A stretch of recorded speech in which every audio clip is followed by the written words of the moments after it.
oleh Anda, Joe Pelupesi sudah masuk, udah Calvin Verdong udah ada di kiri, Kevin Dix tadi kan. Gak bisa bikin apa-apa untuk masuk kotak penalti. Mau 100 Nguyen juga ada di sana, ya kan? Nguyen Quang Hai, Nguyen Quyen Bach yang ada, semua, ya kan? Ada kan? Yes, sangat mantap. Tinggal menghitung hari lagi. Timnas Indonesia masuk grup muda. Hasil drawing AFC Nations League.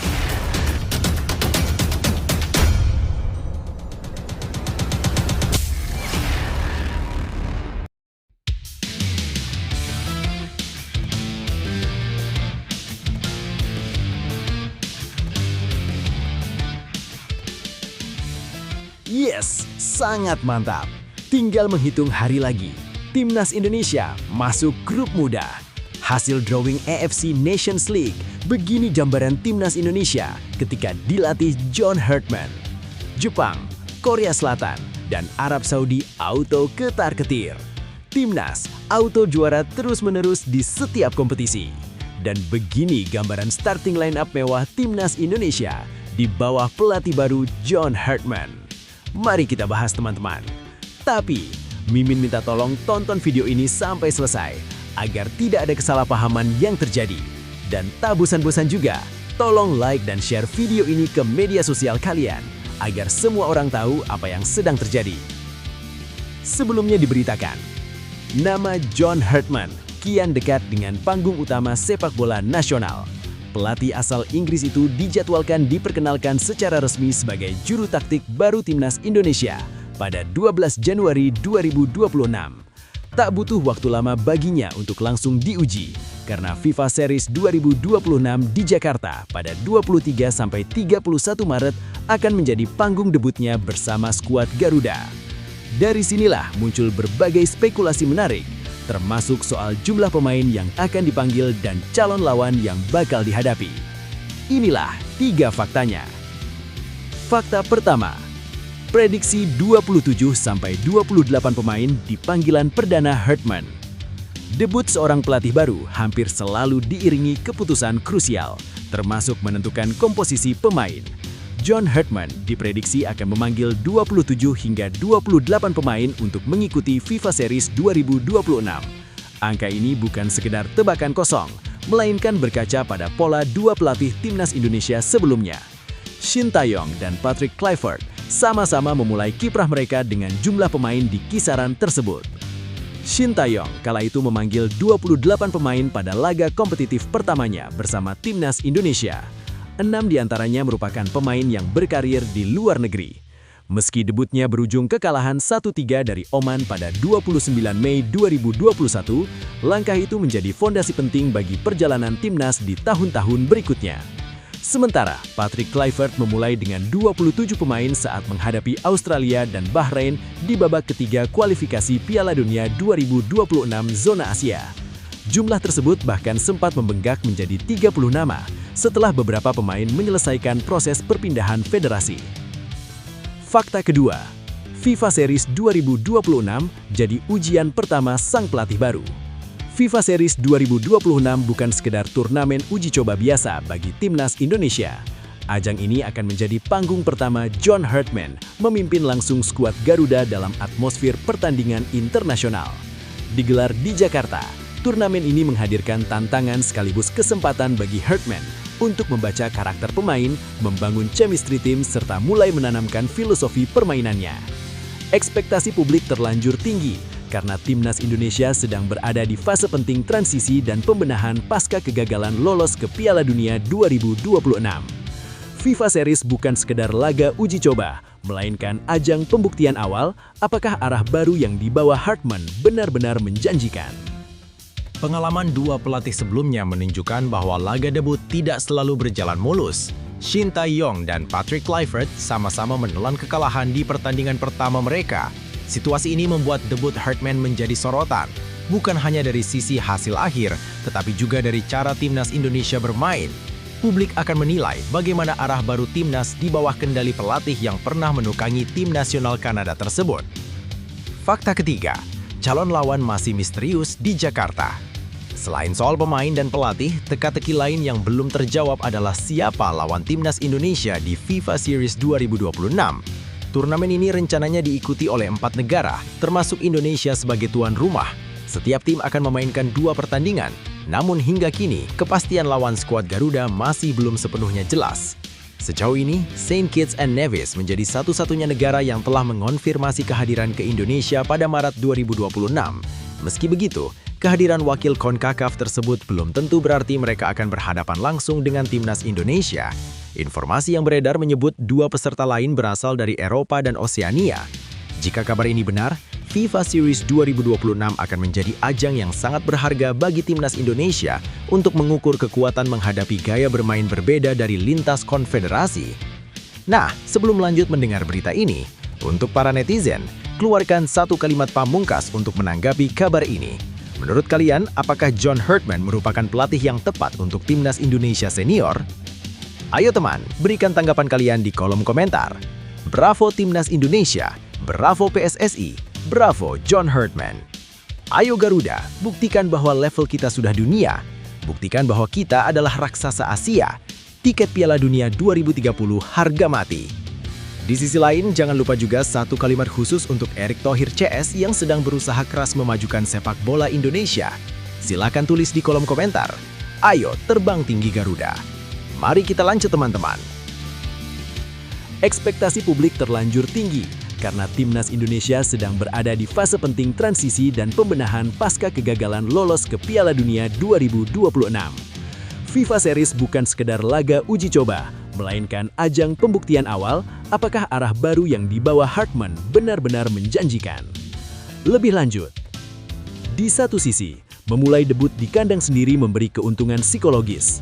Dukungan supporter dan atmosfer Jakarta bisa menjadi energi tambahan bagi pemain. Namun di sisi lain, tekanan juga berlipat karena hasil buruk di laga perdana berpotensi memunculkan keraguan, seperti yang dialami 2 pelatih sebelumnya. Publik sepak bola Indonesia cenderung menilai cepat, meski proses membangun tim sejatinya membutuhkan waktu. Ketidakpastian soal lawan justru bisa menjadi ujian tersendiri. Jika timnas Indonesia bertemu tim dari Eropa atau Oseania, ini akan menjadi tolok ukur nyata level permainan skuad Garuda saat ini. Bagi Herdman, hasil akhir mungkin bukan satu-satunya tujuan. Yang lebih penting adalah bagaimana struktur permainan terbentuk, kedisiplinan taktik berjalan, dan pemain memahami peran masing-masing. Pada akhirnya, situasi ini adalah momen krusial yang menentukan narasi awal kepelatihan John Herdman. Menang akan memberi dorongan kepercayaan, kalah pun seharusnya tidak langsung dihakimi. Selama terlihat arah permainan yang jelas dan progres yang masuk akal, FIFA Series 2026 bisa menjadi fondasi penting bagi perjalanan baru timnas Indonesia. Ini bukan sekedar awal baru, tapi kesempatan emas untuk menulis ulang cerita. Setiap pelatih besar selalu memulai dari fase yang penuh keraguan, dan setiap tim kuat lahir dari proses yang tidak instan. Tekanan, kritik, dan ekspektasi tinggi bukan tanda kelemahan, melainkan bukti bahwa timnas Indonesia diperhitungkan.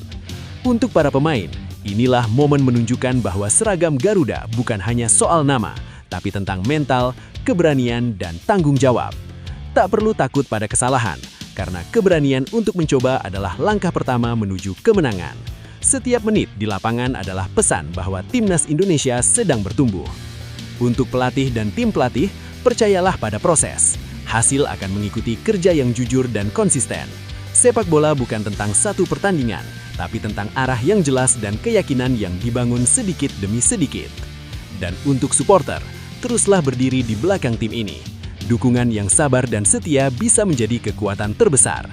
Garuda tidak terbang tinggi dalam semalam, tapi dengan keyakinan dan kebersamaan, saatnya akan tiba. Ini tantangan terberat John Herdman saat melatih timnas Indonesia. Era baru timnas Indonesia resmi dimulai dengan kehadiran John Herdman sebagai pelatih kepala. Sosok asal Inggris itu datang dengan reputasi besar dan ekspektasi tinggi dari publik sepak bola nasional. Namun, di balik catatan prestasi yang mengilap, tersimpan pekerjaan rumah yang tidak sederhana. Dari adaptasi budaya hingga pemetaan kualitas pemain menjadi ujian awal yang menentukan arah perjalanan skuad Garuda ke depan. Di tengah harapan besar menuju Piala Dunia 2030, berikut 3 faktanya. Rekam jejak emas yang mengundang harapan. John Herdman bukan nama asing di peta sepak bola dunia. Ia dikenal sebagai pelatih yang berhasil membangun Kanada menjadi kekuatan baru di level internasional. Prestasinya bersama tim nasional Kanada putra dan putri menjadi alasan utama PSSI menaruh kepercayaan besar kepadanya. Bersama tim putri Kanada, Hartman mempersembahkan 2 medali perunggu Olimpiade secara beruntun pada 2012 dan 2016. Sementara di sektor putra, ia mengakhiri penantian panjang Kanada selama 36 tahun dengan membawa mereka lolos ke Piala Dunia 2022 di Qatar. Catatan itu menjadi modal psikologis penting yang kini dibawa Hartman ke Indonesia dengan target besar menembus Piala Dunia 2030. Tantangan memahami karakter dan budaya pemain Indonesia. Pengamat sepak bola nasional Kesit Budi Handoyo menilai tantangan terbesar Hartman bukan terletak pada taktik semata, melainkan pada pemahaman karakter pemain Indonesia. Menurutnya, keberhasilan di Kanada tidak serta-merta bisa direplikasi tanpa adaptasi mendalam terhadap budaya sepak bola tanah air. Kesit menilai Hartman wajib mempelajari karakter dan kebiasaan pemain timnas Indonesia sejak awal. Ia menyebut bahwa walaupun banyak pemain timnas lahir dan berkembang di Eropa, mereka tetap memiliki latar belakang dan kebiasaan khas pemain Indonesia. Pemahaman ini penting agar Hartman tidak salah persepsi ketika mulai menjalani sesi latihan dan kompetisi resmi bersama tim. Ekspektasi realistis di tengah skuad multikultural. Kehadiran pemain keturunan memang memberi warna baru bagi timnas Indonesia. Namun, Kesit mengingatkan agar Hartman tidak menyamakan kualitas mereka dengan pemain Eropa papan atas yang biasa ia tangani sebelumnya. Menurutnya, pendekatan realistis sangat dibutuhkan agar proses pembentukan tim berjalan sehat dan bertahap. Kesit menegaskan bahwa para pemain tersebut kini adalah bagian dari sepak bola Indonesia yang memiliki dinamika dan tantangan sendiri. Jika Hartman mampu membaca situasi ini dengan jeli, maka fondasi tim akan terbentuk dengan kuat. Dari sanalah mimpi besar PSSI menuju panggung dunia bisa perlahan diwujudkan, bukan sekedar menjadi ambisi di atas kertas. Lebih lanjut, situasi yang dihadapi timnas Indonesia bersama John Hartman adalah momen penting yang syarat harapan sekaligus ujian. Rekam jejak Hartman memberi alasan kuat untuk optimis, namun sepak bola Indonesia memiliki kompleksitas tersendiri yang tidak bisa diselesaikan hanya dengan pengalaman internasional. Adaptasi budaya, komunikasi dengan pemain, serta pemahaman karakter lokal akan sangat menentukan apakah reputasi besar itu benar-benar bisa diterjemahkan menjadi prestasi nyata. Di sisi lain, publik dan federasi perlu memberi ruang bagi proses. Target besar seperti Piala Dunia 2030 menuntut kesabaran dan konsistensi, bukan hasil instan.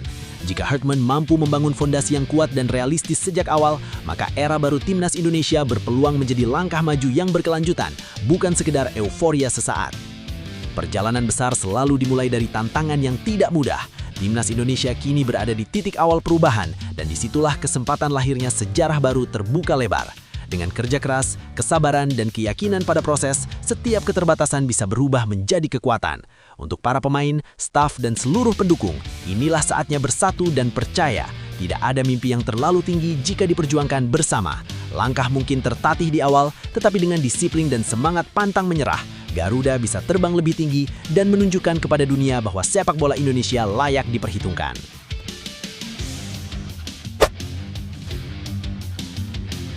Timnas Indonesia ditantang negara yang punya pemain jebolan klub Premier League di FIFA Matchday Maret 2026.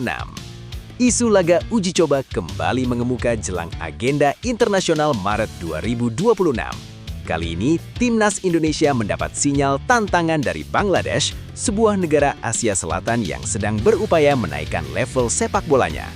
Tawaran ini muncul di tengah padatnya agenda internasional serta persiapan era baru Timnas Indonesia. Berikut 3 faktanya. Fakta pertama, Bangladesh datang dengan ambisi besar dan senjata bernama Premier League.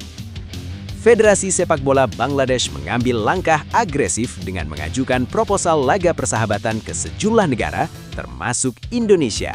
Langkah ini menunjukkan keseriusan Bangladesh memanfaatkan FIFA Matchday sebagai ajang meningkatkan kualitas tim nasional mereka.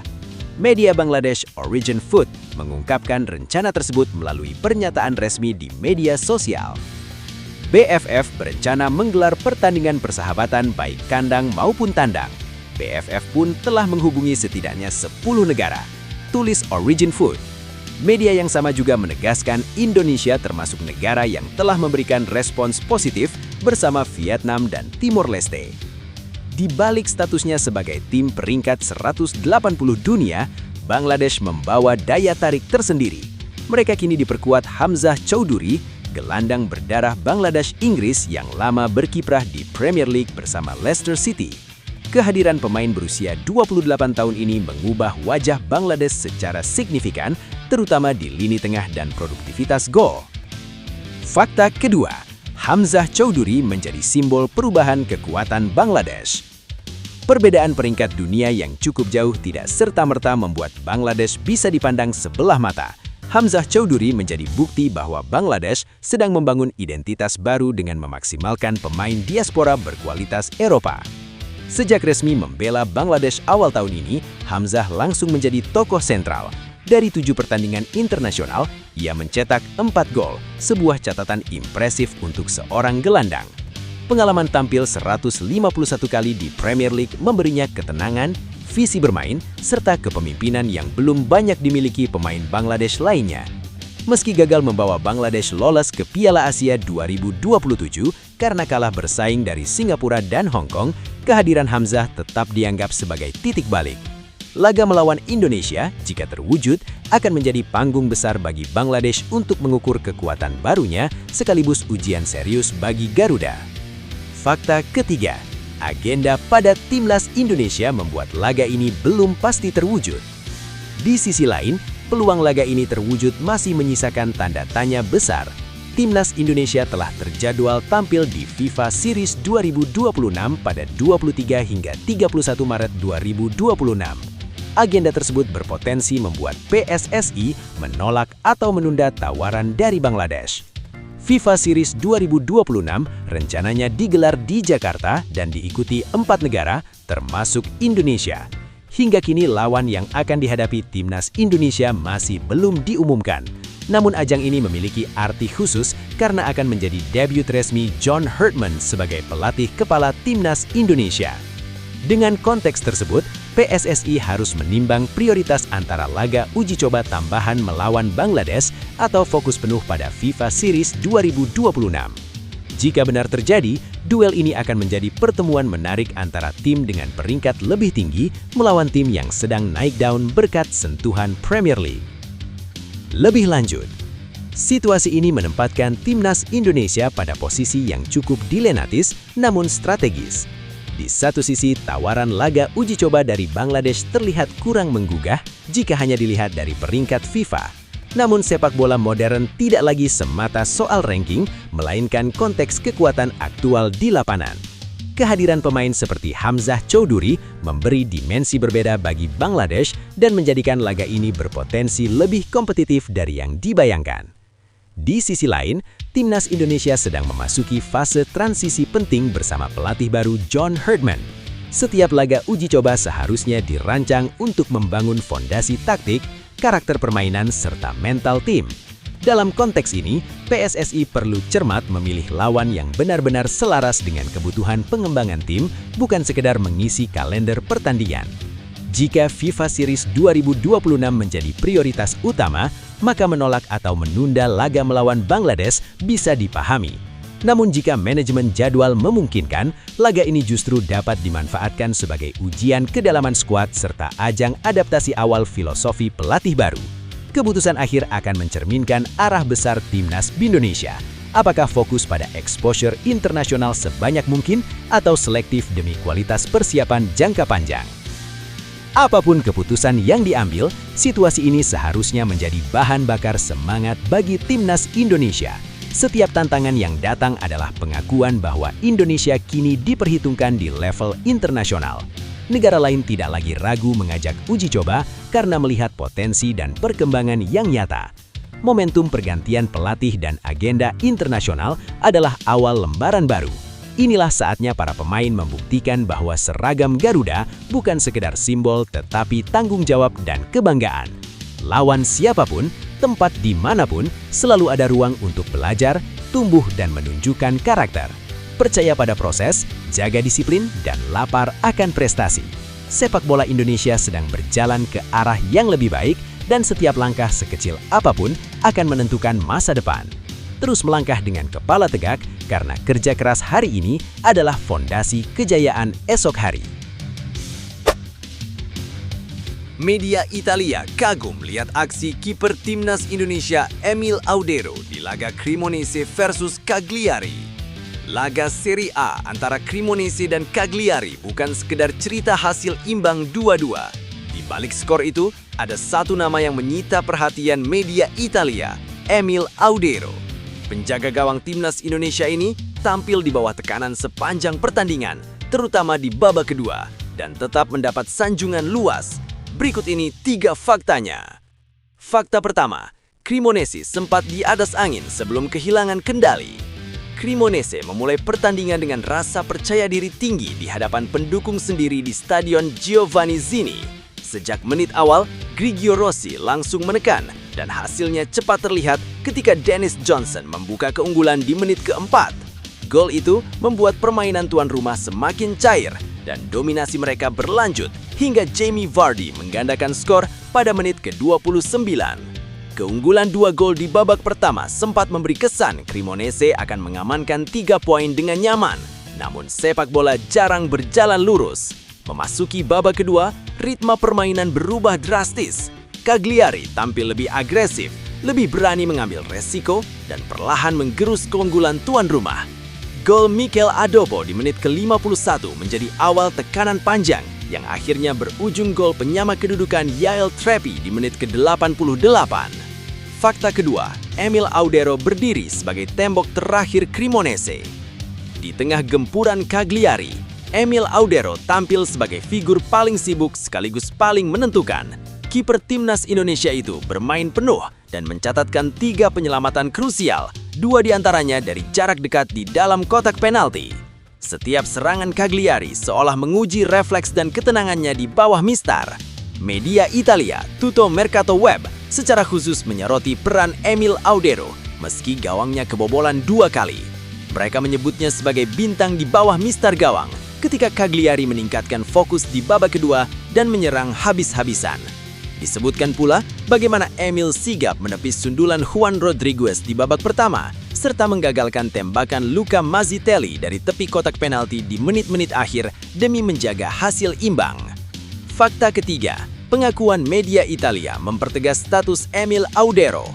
Penampilan konsisten Emil Audero mempertegas reputasinya sebagai salah satu aset penting Cremonese musim ini. Meski berada dalam situasi tertekan, fokusnya tidak goyah. Ia tetap siap menghadapi tembakan spekulatif para pemain Cagliari, sebuah detail kecil yang menunjukkan kualitas mental dan konsentrasi seorang penjaga gawang level atas. Hasil imbang ini membuat Cremonese tertahan di posisi 13 klasemen sementara Liga Italia 2025-2026 dengan koleksi 22 poin. Tantangan berikutnya pun tidak ringan karena mereka akan bertemu Juventus. Namun satu hal sudah jelas dari laga melawan Cagliari, Emil Audero kembali membuktikan dirinya bukan sekedar pelengkap, tetapi sosok penentu yang mampu mengangkat martabat tim bahkan saat kemenangan gagal diraih. Lebih lanjut, situasi ini menunjukkan bahwa performa individu kadang bisa melampaui hasil akhir pertandingan. Emil Audero berada dalam posisi sulit ketika timnya kehilangan kendali di babak kedua, namun ia tetap tampil tenang dan konsisten di tengah tekanan. Pengakuan media Italia menjadi penanda bahwa kualitas seorang pemain tidak selalu diukur dari clean sheet atau kemenangan semata, melainkan dari dampak nyata di momen krusial. Bagi Cremonese, hasil imbang ini bisa terasa seperti peluang yang terlepas, namun di sisi lain ada modal penting berupa kepercayaan diri. Ketika lini belakang goyah, keberadaan kiper yang mampu menjaga tim tetap hidup hingga menit akhir adalah aset besar. Jika performa seperti ini bisa dipertahankan dan diikuti perbaikan organisasi permainan, Cremonese punya alasan untuk optimis menghadapi laga berat ke depan, termasuk saat berjumpa Juventus. Setiap pertandingan tidak selalu berakhir dengan kemenangan, tetapi selalu ada pelajaran dan nilai yang bisa dibawa pulang. Ketika tim tertekan dan situasi tidak berpihak, ketenangan dan konsistensi menjadi kunci untuk tetap berdiri. Apa yang ditunjukkan Emil Audero adalah bukti bahwa kerja keras dan fokus tidak pernah sia-sia, meski hasil akhir belum sempurna. Jangan biarkan satu momen sulit meruntuhkan kepercayaan diri. Justru dari tekanan itulah karakter terbentuk.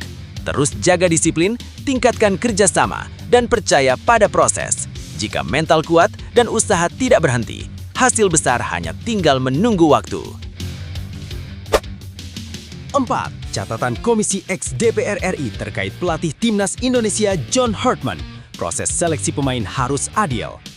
Penunjukan John Hartman sebagai pelatih baru Timnas Indonesia menjadi penanda arah baru sepak bola nasional.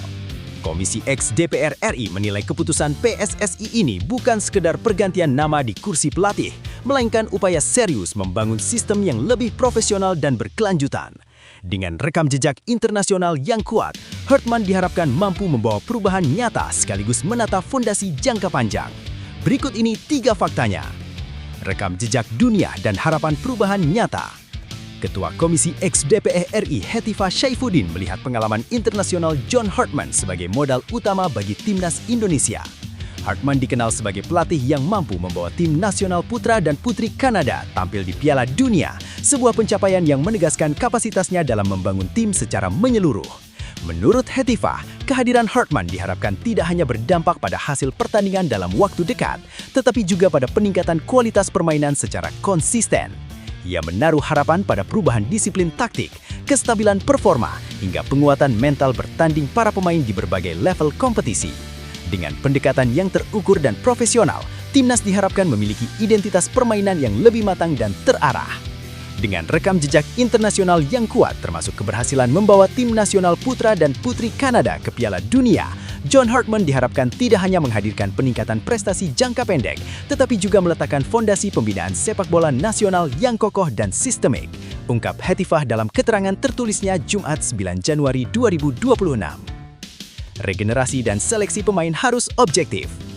Komisi X DPR RI menekankan bahwa regenerasi pemain harus menjadi prioritas utama dalam era kepelatihan John Hartman. Timnas Indonesia dinilai tidak boleh hanya bergantung pada pemain yang sudah matang, tetapi juga harus memberi ruang luas bagi talenta muda tanah air untuk berkembang dan menjadi tulang punggung tim di masa depan. Selain itu, proses seleksi pemain menjadi sorotan penting.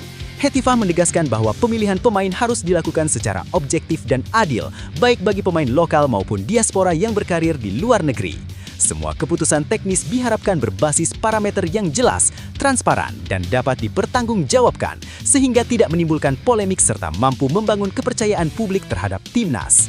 Proses yang adil dan terbuka ini dipandang sebagai kunci untuk menciptakan iklim kompetisi sehat di dalam skuad Garuda. Dengan demikian, setiap pemain memiliki kesempatan yang sama untuk membela timnas berdasarkan kualitas dan kontribusinya, bukan faktor non-teknis. Sinergi nasional dan peringatan dari orientasi instan. Catatan lain yang disampaikan Komisi X adalah pentingnya sinergi antara timnas Indonesia, klub-klub lokal, dan sistem kompetisi nasional. Tanpa hubungan yang sehat dan saling mendukung, target prestasi jangka panjang dinilai sulit tercapai. Penguatan ekosistem sepak bola nasional menjadi agenda yang tidak bisa dipisahkan dari tugas pelatih timnas. Komisi X juga mengingatkan padatnya agenda timnas sepanjang 2026, mulai dari FIFA Matchday hingga Piala AFF. Situasi ini dinilai rawan menjebak sepak bola Indonesia pada orientasi hasil instan. Oleh karena itu, evaluasi kinerja pelatih dan tim harus dilakukan secara objektif, berbasis proses dan berorientasi pada penguatan ekosistem sepak bola nasional. Komisi X juga mengingatkan bahwa agenda padat timnas sepanjang 2026 tidak boleh menjebak sepak bola Indonesia pada orientasi hasil instan semata. Evaluasi kinerja pelatih dan tim harus dilakukan secara objektif, berbasis proses dan berorientasi pada penguatan ekosistem sepak bola nasional. Pada akhirnya, Komisi X menyatakan dukungan penuh terhadap langkah PSSI mendatangkan John Hartman, sembari menegaskan pentingnya akuntabilitas, kesinambungan program pembinaan, dan keberpihakan pada pengembangan talenta nasional. Sepak bola Indonesia membutuhkan lebih dari sekedar kemenangan. Ia membutuhkan sistem yang kuat, visi jangka panjang, dan komitmen bersama untuk maju secara konsisten. Lebih lanjut, situasi ini menunjukkan bahwa sepak bola Indonesia sedang berada di persimpangan penting antara ambisi jangka pendek dan kebutuhan membangun fondasi jangka panjang. Penunjukan John Hartman memberi harapan baru karena ia datang dengan rekam jejak dan pengalaman internasional. Namun ekspektasi publik yang tinggi juga berpotensi menjadi tekanan besar jika tidak dikelola dengan bijak. Catatan Komisi X DPR RI patut dilihat sebagai pengingat, bukan intervensi berlebihan. Penekanan pada regenerasi, seleksi pemain yang adil, dan sinergi dengan klub lokal adalah masalah klasik yang selama ini kerap diabaikan. Jika Hartman hanya difokuskan pada hasil cepat di turnamen padat 2026, peluang untuk membangun sistem yang sehat justru bisa terlewat lagi. Kunci keberhasilan ada pada konsistensi dan keberanian semua pihak untuk menilai proses, bukan sekedar skor akhir. Publik perlu diberi pemahaman bahwa perubahan tidak selalu instan, sementara PSSI harus tegas melindungi program jangka panjang dari tekanan sesaat. Jika hal ini bisa dijaga, momen ini bisa menjadi awal pembenahan serius, bukan sekedar pergantian pelatih yang berulang tanpa arah jelas. Perubahan besar tidak pernah lahir dari jalan yang mudah. Sepak bola Indonesia sudah terlalu lama berharap pada hasil cepat, padahal kekuatan sejati dibangun dari proses yang konsisten dan berani. Datangnya John Hartman adalah peluang untuk memulai babak baru, bukan sekedar mengganti nama di kursi pelatih, tetapi menata ulang cara berpikir, bekerja, dan bersabar. Jangan takut pada proses yang terlihat pelan, karena fondasi yang kuat memang tidak dibangun dalam semalam. Regenerasi, keadilan seleksi, dan sistem yang rapi mungkin belum langsung menghadirkan trofi, tetapi dari sanalah kemenangan sejati akan lahir. Percayalah, ketika semua pihak memilih komitmen jangka panjang dibanding hasil instan, sepak bola Indonesia tidak hanya akan menang pertandingan, tetapi juga mendapatkan identitas dan harga diri. Terus berjalan, terus berbenah, dan jangan berhenti percaya bahwa perubahan itu mungkin.